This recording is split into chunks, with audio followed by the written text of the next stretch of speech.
Now, thousands of Extinction Rebellion protesters have descended on Parliament Square in central London to kick off 10 days of civil disobedience demanding government action on the climate crisis.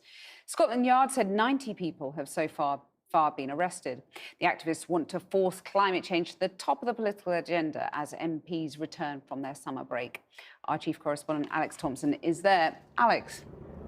Yes, some people said today this is the nearest you're going to get to a festival anywhere in the UK this summer. A festival with a difference, of course. Low-level arrests been going on all day. You can see the officers ringing Parliament Square just to my right. Behind them, regular numbers of protesters have been sitting in the road, blocking the road, and they've been carted off and arrested. If we swing the other way, you'll see numbers of people still refusing to leave Parliament Square. The police set a deadline of 7 o'clock. We're I don't know, just more than half an hour past that deadline now. So a fairly British approach, but don't forget previous numbers of arrests in Extinction Rebellion actions in London and across Britain totaled hundreds into thousands.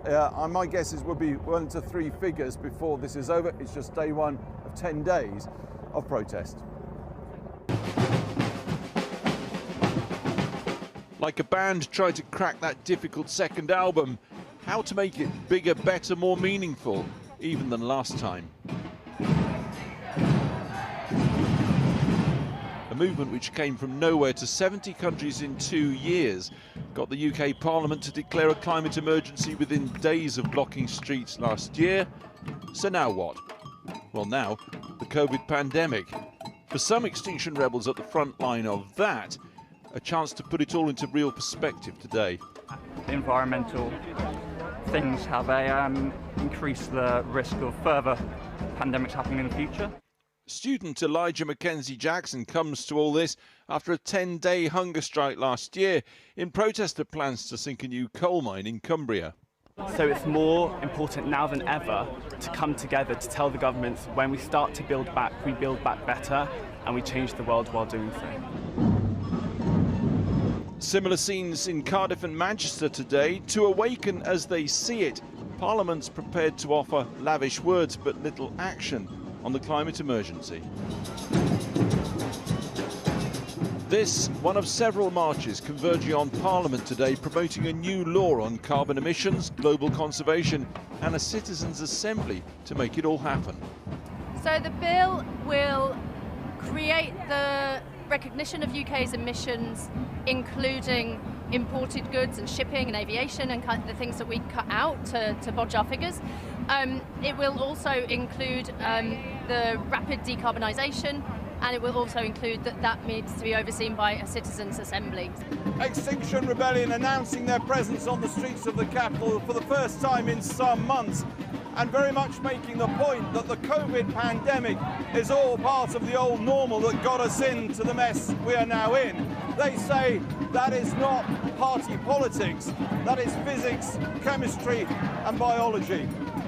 But for Extinction Rebellion, criticism remains, and they know it, that it's almost painfully middle-class, white, affluent. We've got people now organising, mobilising with the working classes. We have people liaising and connecting up with people of colour groups. We supported a reparations rebellion in Brixton earlier this year. So the work is taking place as much and as hard and as fast as we can do it. Across police lines, a counter-demo. Fake news. You're cultural Marxists. You're the enemy of the people. Do you know who told me that? Donald Trump. Right. Praying hard but keeping his own counsel, former Archbishop of Canterbury, Rowan Williams, wasn't giving interviews. So instead we're here next to Gandhi. But as speeches began, we caught up with twin brothers from West London, drawing millions to their videos about climate crisis. Last year the government declared a climate and ecological emergency, and what's happening today is we're putting forward the climate and ecological emergency bill. We're looking to get this through Parliament. We need people to ask their local MPs to support it. The fact is, climate change is the mother of all issues. It will exacerbate every existing social issue we care about. So if you care about gender rights, if you care about race, if you care about education, religion, this is the mother of all issues. And we don't have a choice but to try and tackle this. Several arrests within the first hour of the rally in Parliament Square and more across the day, including a genteel, socially distanced embrace of custody, again, for 92-year-old John Linus, who chirpily said he's been arrested for protesting more times than he can remember. John, would you like The tone thus set for 10 days of actions across London, across the country. Alex Thompson reporting there. Well, let's return now to the latest developments on coronavirus.